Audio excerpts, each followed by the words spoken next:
Hiatus by L.A. Witt. Performed by Greg Boudreaux. Chapter 1. Nate. The Riverside Hotel, please. The cab driver punched it into his GPS, turned on the meter, and pulled away from the fairgrounds. The enormous parking lot had mostly cleared out, but there were still a few people making their way back to their cars, so I kept my baseball cap pulled over my eyes. As much as I adored my fans, and still couldn't believe they'd recognize me, never mind mob me, I had somewhere else I needed to be tonight. In my lap, I turned on my phone and texted my boyfriend Cameron. Leaving now, be there in 20. Then I turned the phone over and grinned in the darkness. Cam and his husband Theo had flown in this afternoon. I hadn't seen them in 3 weeks. Not since they'd met me like this at another hotel in another city, and I'd been climbing the walls every night. Skyping, texting, and emailing only did so much to make up for the lack of physical contact while I was out on tour. For the last 7 months, I'd been on the road, only occasionally dropping back into L.A., and in between, seeing them whenever they could meet me. 7 months down, at least 5 to go, assuming more dates weren't added again. Technically, we had an open relationship, especially while I was out on the road. They had no problem with me hooking up with other guys. The same went for them. The only rules were we had to use condoms with other people and with each other if we'd been with anyone else. In practice, though, they were monogamous except for me, and despite the option being open, I hadn't touched anyone. My band thought it was hilarious. Now that we'd actually made it big and could act like the rock stars we'd always thought we were, I was practically celibate. Go figure. But I didn't want anyone else. For the last 4.5 years, the only men I had touched were the 2 who'd welcomed me into their bed and their marriage. I was one lucky bastard, too. They were sweet, generous, and both were dynamite between the sheets. Didn't hurt that they were gorgeous, too. They were different, and yet somehow complemented each other. Fair-skinned Cam, who rarely sunburned despite living in Los Angeles. Theo, who could tan just looking at a photo of a beach. They both worked out and looked the part, and even though they'd long ago left the world of high-powered investment banking, they still looked that part too. Theo kept his dark hair short and professional. Cam looked studious and serious, whether or not he had on his glasses. Small wonder they'd caught my eye that first night, since they'd both been wearing shirts and ties. I shivered. God, those 2 were the reason business attire had been invented. My phone buzzed. I turned it over, and Cam had written back, "Room 1128. See you soon." I put the phone down again and rolled my stiff shoulders. I was seriously tempted to ask him for a massage tonight, but damn it, he hadn't come here to work. He and Theo were here so we could fuck each other senseless, which would tide us over until the next tour stop where they could meet me. On the other hand, it wasn't like I ever had to twist his arm to give me a massage. He was the most tactile man I'd ever met. If he was touching, he was massaging, and when we were together, we were touching. So after a roll in the hay with him and Theo, it was a safe bet that whatever was left of me was getting massaged. Closing my eyes, I grinned again as a pleasant shiver ran through me and curled my toes inside my laced-up boots. This time tomorrow, I'd still be limping from the aggressive, bruising sex I always had with Theo, and feeling like $1,000,000 from his gentler, tactile husband. Almost exactly 20 minutes after we'd left the fairgrounds, the taxi stopped in front of the Riverside Hotel. Of course, it was one of those ritzy-looking hotels, with a fountain out front and a fleet of bellhops wearing black-brimmed caps and pressed jackets. I couldn't help laughing. Cam must have picked the place. That man had champagne and caviar taste like nobody else. After I'd paid the driver, I started toward the gilded lobby. I was dressed down to blend in, but of course that had the opposite effect here.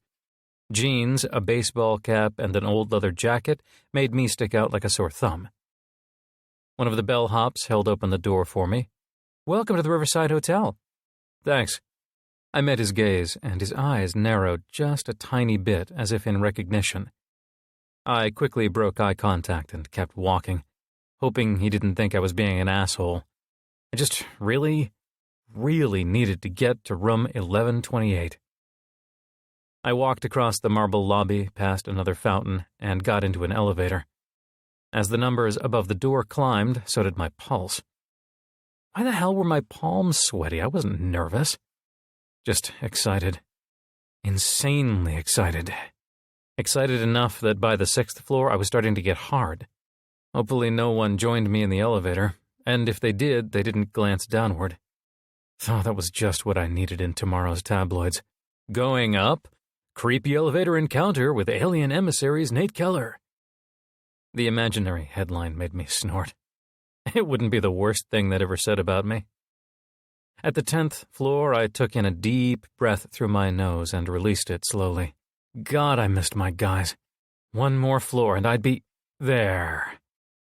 I stepped out before the doors had even opened all the way, making as subtle a gesture as possible about adjusting the front of my jeans, and hurried down the hall toward room 1128.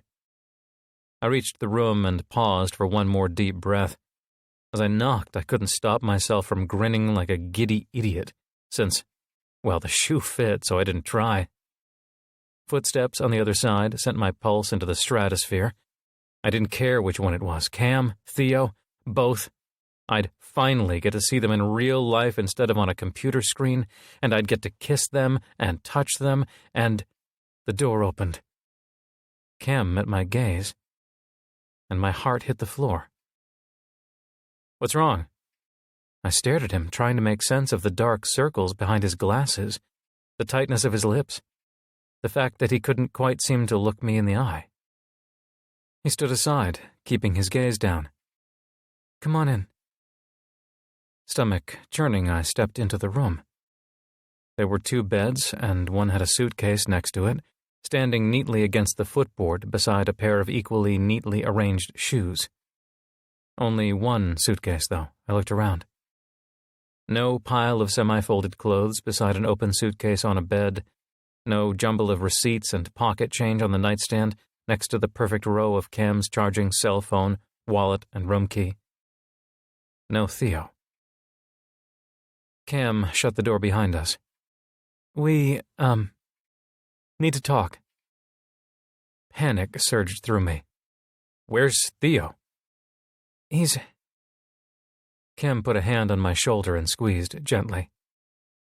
It's just me tonight. My mouth went dry. Let's sit. Oh, fuck. This was a you might want to sit down conversation. Just as well, my knees were starting to shake. He put his glasses on the nightstand, carefully lining them up beside the phone and wallet like he always did, and sat on the edge of the empty bed. I hesitated, but joined him. Though he still didn't look at me, he did take my hand. His was sweatier than mine as he laced our fingers together. What's going on? I could barely make myself whisper. You're kind of scaring me. I'm sorry. He put his other hand over ours. Where's your ring? It wasn't on the nightstand with everything else. Ice slithered through my veins. Setting his shoulders back, he lifted his gaze to meet mine. Look, we haven't said anything because we knew you needed to focus on your tour, so we didn't just cut to the chase, Cam. Why were my teeth trying to chatter? And where was his ring? Give me the punchline, please. He held my gaze for a second, then he stared down at our hands and gripped mine tighter as he said, The punchline is that Theo and I are separating. Separating? My jaw fell open. You guys are getting a divorce? Not... He shook his head. I don't know. Not yet? With what seemed like a ton of effort, he looked me in the eye again. It's a trial separation right now. I couldn't speak. The words banged around inside my head but didn't make sense. Neither did the exposed white circle around his third finger. Cam and Theo. Splitting up? How? As the silence wore on, Cam stared down at our hands, his fingers kneading the back of mine. His jaw was clenched, and deep crevices formed between his eyebrows. I moistened my parched lips. Are you doing okay with this? I don't know, he whispered. Still doesn't seem real. You don't say. He swallowed hard and lifted his gaze again. This doesn't have to change things with you, though.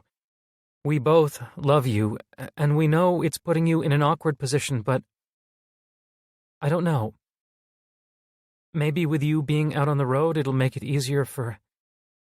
Cam closed his eyes and sighed. I don't even know. Well, that was a relief, sort of. Maybe. I don't know what to say, I finally managed to whisper. You don't have to say anything. I know this is a shock. It is. What happened? Cam lifted one hand off mine and ran it through his short, dark hair. He paused with it on the back of his neck and closed his eyes as he rubbed the muscles, which, now that he drew my attention, were visibly stiff. Here.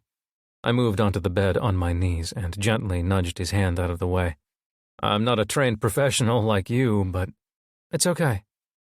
He dropped his hand into his lap and let his head fall forward, and as I started rubbing his neck and shoulders, he added, It's just nice to be touched. A lump rose in my throat. How long had this been going on? How bad was it? They were fine 3 weeks ago, right? For the longest time, neither of us spoke. I worked at his muscles as much as I could. He'd taught me a few things, how to release a particularly stubborn knot, how to avoid tiring my hands out too much. But I would never be as good at this as he was. Still, the muscles did seem to loosen a little bit. My hands were already tired from tonight's performance, and my guitar calluses were probably scratchy as hell on his skin. But I didn't stop, and he didn't complain. Eventually, he rolled his shoulders beneath my hands and sat up. Thanks. That felt really good. Don't mention it. I sat beside him on the edge of the bed again. So, what happens now? Eyes closed, Cam lay back. I did the same, but shifted so I was on my side. I rested my hand on his chest, and he put his over the top of it. A solid minute passed.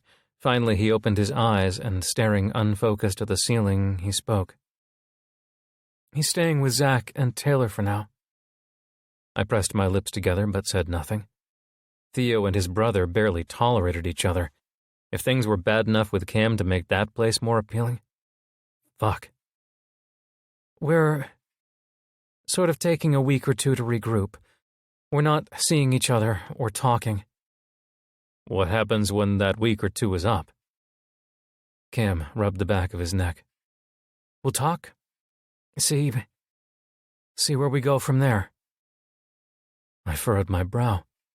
That doesn't seem like much of a plan. He turned toward me, forehead creasing. I don't know what else to do. For the second time tonight, my heart hit the ground. The pain in his voice cut me to the bone, as did that slight shine in his eyes. I squeezed his hand and brought it to my lips. God, I am so sorry, Cam. Me too. The words were almost inaudible, as if they weren't even meant for me. I wish I knew what to say right now. There isn't much that can be said. He turned onto his side, propping himself up on his arm. It is what it is. But what it is doesn't make sense. Is there anything I can do? Could I have sounded any more useless? You're here. He touched my face and managed a weak smile. Even with all this shit, especially with all this shit, I've missed you. I've missed you too. I just wasn't expecting... I know. He sighed. I'm sorry we blindsided you with it. We really were trying to work things out, but... There were so many questions on the tip of my tongue. Who'd initiated the separation? Why? How long had this been going on? Did he think it was forever? Were they just taking a break, a hiatus, a moment to catch their breath before they realized they were still in love? Was he going to be okay? Was Theo? But Cam already looked like he was near a breaking point. He obviously hadn't slept. The last thing he needed was for me to give him the third degree about the bomb he'd just dropped. Neither of them were breaking up with me. This separation was about them, not me. And grilling him wouldn't do anyone any good. I didn't know what to say. Cam, however, took in a breath and met my eyes. His fingertips trembled against my cheek. "I'm sorry about all this. And I came here because I thought you deserved to hear it in person, but also—" The corner of his mouth twitched as if he were barely keeping a handle on his emotions. "Also because I needed to see you. I just need you." "I'm here." I cupped his face. "I'm not going anywhere." "Thank you." He slid his hand into my hair, drew me in, and kissed me. Chapter 2. Cam. I hadn't been in the mood for sex in a solid month. Not even when Theo and I had put on a happy, horny, united front when we came to visit Nate. Today, sitting around in this room for the past few hours, waiting for Nate to show up so I could tell him the good news, I'd thought a lot more about kneeling in front of the toilet than anything. But the instant my lips touched his, I wanted him. I needed him so bad, my whole body suddenly ached for him. I'd been stiff and sore with fatigue, especially after my flight. But that was all a distant memory now. Without even breaking the kiss, I tugged him with me and rolled onto my back. He straddled me and he kissed me with that feverish hunger I didn't know I'd been craving. My cock was hardening fast and, God, so was his. I was out of breath but couldn't make myself come up for air. I'd had this dream too many times lately and wasn't ready for that moment when we'd break contact and he'd suddenly be gone. I slid a hand between us and cupped him through his jeans. He groaned, pressing into my palm, rubbing into it, fucking into it. His leather jacket squeaked. Were we still that dressed? Oh, fuck. That had to change. I wanted absolutely nothing between us, so I shoved his jacket off his shoulders. He arched a little, squirmed, and shrugged it off. It squeaked again and protested before falling to the floor with a heavy thud. Grinding his hard-on against me, he murmured, "Be easier if we just got undressed." "Uh-huh." I tugged his shirt free from his jeans. "Maybe we should do that." He sat up and peeled off the tight shirt, and my mouth watered as I drank in the sight of his lean torso and tattooed arms. I ran my hands up his smooth abs to the thin fan of hair on his inked chest. I massaged people all the time, but still marveled at the way his skin felt beneath my palms. He was real, wasn't he? This wasn't a dream in between shouting matches, was it? He covered his hands with mine and looked down at me, subtly rubbing our clothed dicks together. Staring into those pale blue eyes, I was pretty sure the only reason I was still breathing was his chest rising and falling beneath my hands. As if he were setting the pace for both of us, keeping my lungs working while my brain checked out. Then he let go of my hands, leaned down, and brushed his lips across mine. "Clothes off." Before I could say anything, as if I could, he rolled off me. We quickly shed our clothes, letting them fall wherever. They could be folded later, for now I didn't care. Even with his combat-style boots, he was stripped down before me. I was such a clumsy, scatterbrained wreck tonight. I was still taking off my jeans when he pulled back the covers and climbed in beneath them. Oh well. That meant when I finally dropped my briefs on the floor, he was waiting for me, holding the blankets up and gesturing for me to join him. As soon as I did, he pulled the covers over us and in the same motion wrapped his arms around me. Beneath the hotel sheets, we kissed. We ran our hands all over each other like we'd never touched before, and if I wasn't mistaken, if I wasn't reading too much into it, he was holding me just as tightly as I was holding him. The heat of his skin nearly brought me to tears. I touched people for a living, and yet I felt like I hadn't so much as brushed against another human being in eons. This was no dream.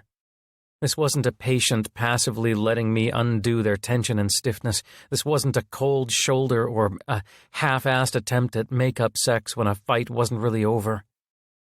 This was the warm, intimate embrace of someone who could still look at me. Combing my fingers through his hair, I cautiously broke the kiss and... No, he didn't vanish. He stayed right there beneath the blanket, pressed up against me with the sole of his foot running up my calf, and the palm of his hand tracing the curve of my spine. The instant our lips parted, he dipped his head and started on my neck. I thought I heard myself curse, or maybe say his name, or something. Whatever.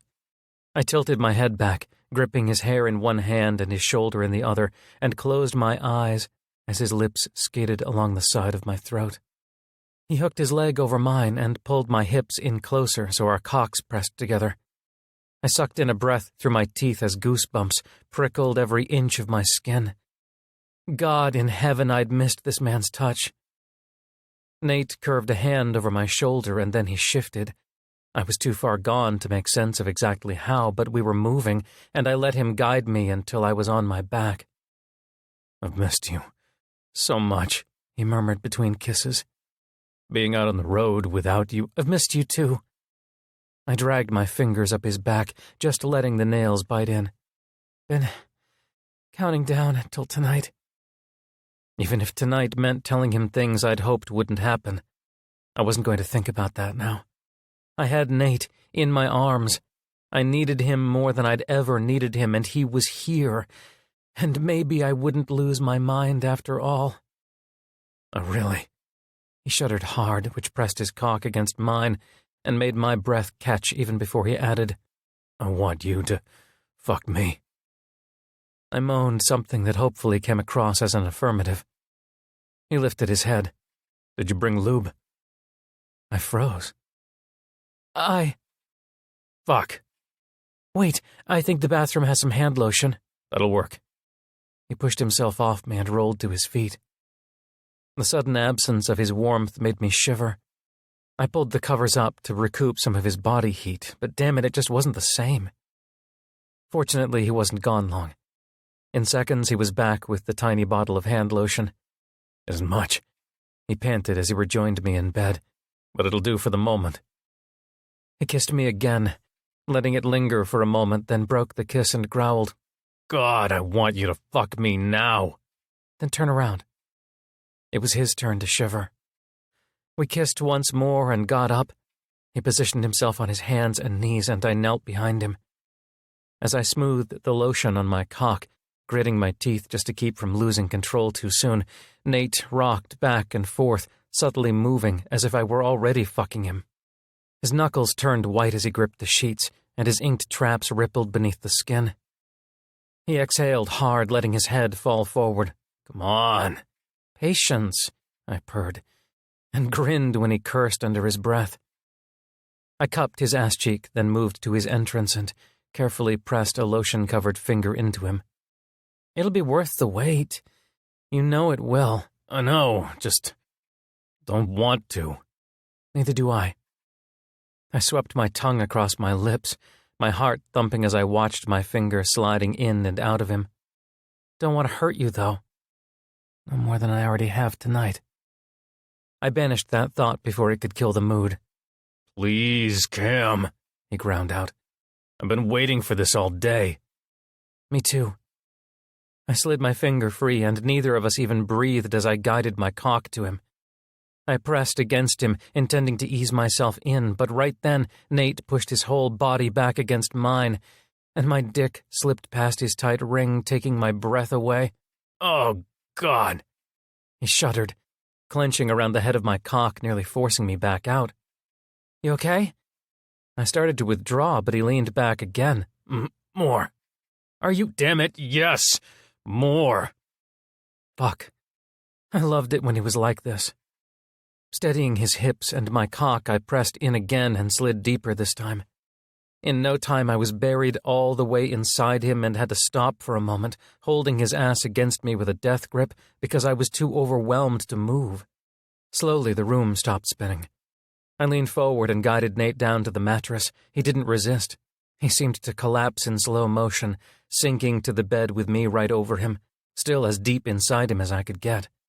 He released the edge of the mattress and pressed his forehead into the sheet. "You feel so good," he murmured, sounding like he was on the verge of tears. "So do you." Whoa, I was on the verge of tears. I nuzzled the side of his neck, fighting all the emotions that suddenly wanted to surface. I concentrated on rocking my hips, riding him smoothly and slowly, but everything I'd been tamping down for weeks, months, it was all bubbling up now, aching in my throat and stinging in my eyes. I was desperate for him in ways I'd never been before, not just sexually, but in a way that was somehow even more raw, more primal. Nate felt around, and when he found my hand, he pulled my arm beneath him. I squeezed my eyes shut and splayed my fingers so he could slip his between them. With long, slow strokes, my body pressed against his, and our hands clasped tightly together. I rode him, silently begging with every stroke for both my emotions and my climax not to come too soon. Beneath me, he shuddered. "God. Cam." His muscles trembled, his breathing fell to short, sharp gasps. He was impossibly tight around me now, clenching around my cock as I thrust just a little harder to drive him on, to get him to his orgasm. My vision was darkening, blood pounding in my ears, and my body moving now like it had a mind of its own, and only one objective: to force myself as deep as he could take me so I'd be buried to the hilt when I came, and oh, Jesus, I was about to come. Right there, right on the brink, teeth digging into my lip and muscles burning with exertion, and fuck! Nate's whole body jerked, and just like that we were both gasping, cursing, coming. With one final shudder, whose I couldn't say for sure, we stilled. I carefully withdrew, but neither of us tried to pull away from each other. We'd shower together in a minute, maybe enjoy a long, lazy bath in that giant whirlpool, but not yet. I shut my eyes tight, squeezing free a hot tear, and touched my forehead to the back of his shoulder. Our hands were still clasped tightly together against his chest, his heart pounding beneath my palm. And I made no move to pull away. I'd needed him too long to break any of this contact yet. "Everything else is falling apart, but you're still here. Thank God, you're still here."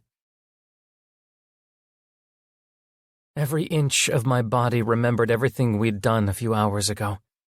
As I rolled over, squinting against the painfully bright sun, last night bit into my hips, back, and shoulders.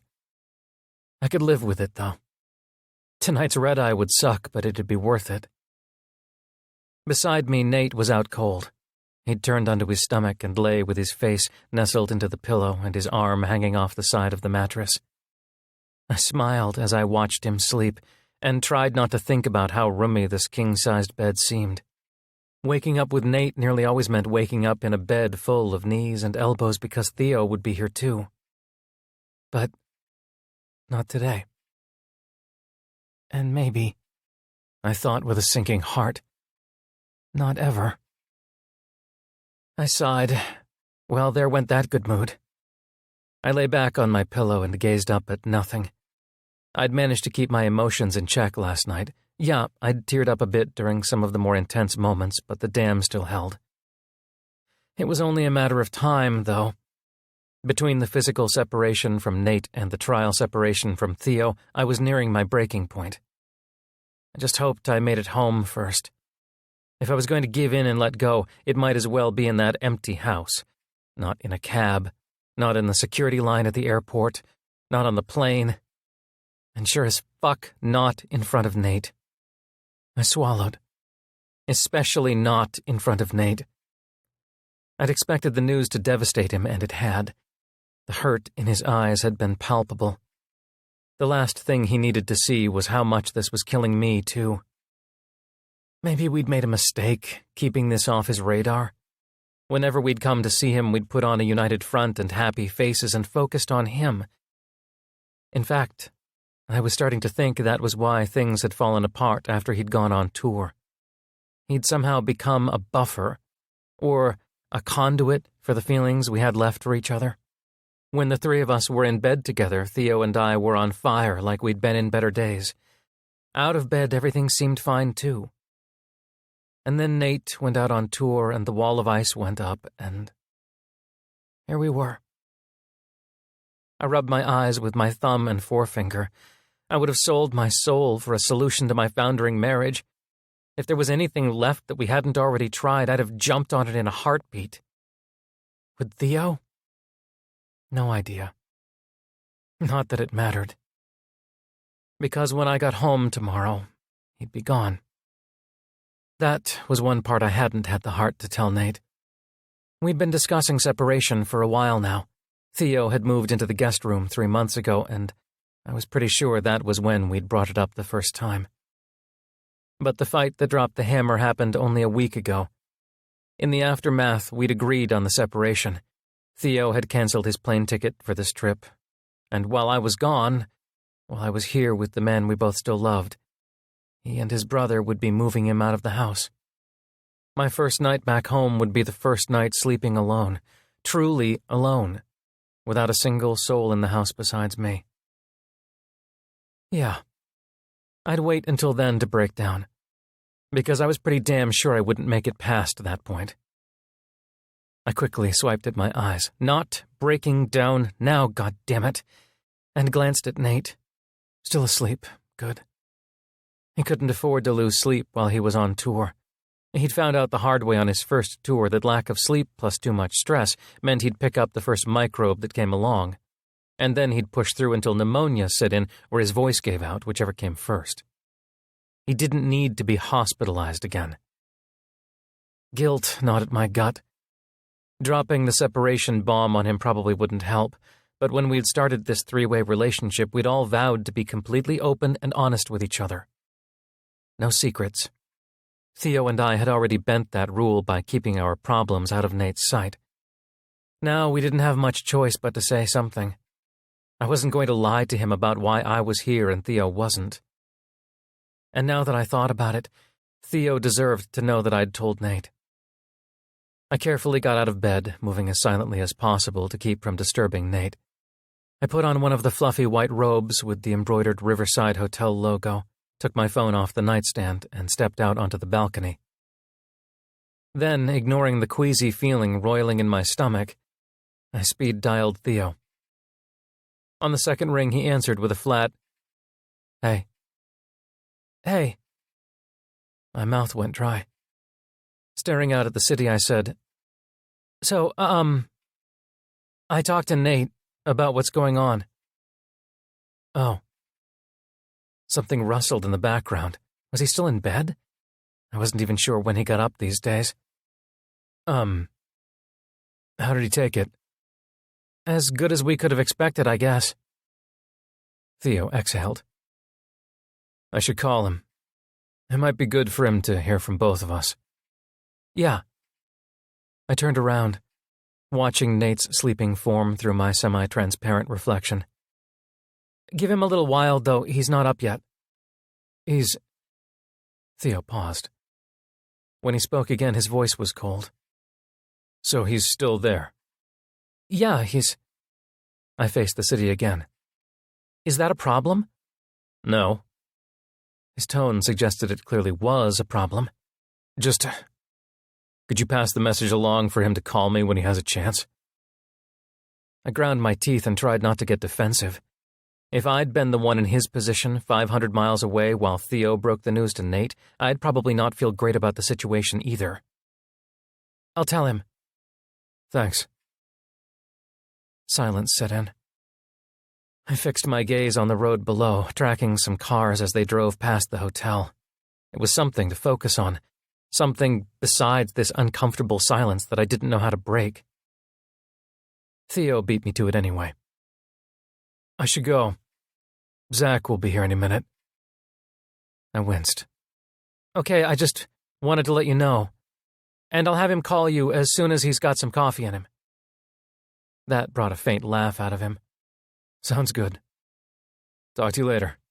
"Talk to you later." I hung up, rested my elbows on the railing, and pressed my thumbs against my forehead. Well, this was all just getting more fun by the second, wasn't it?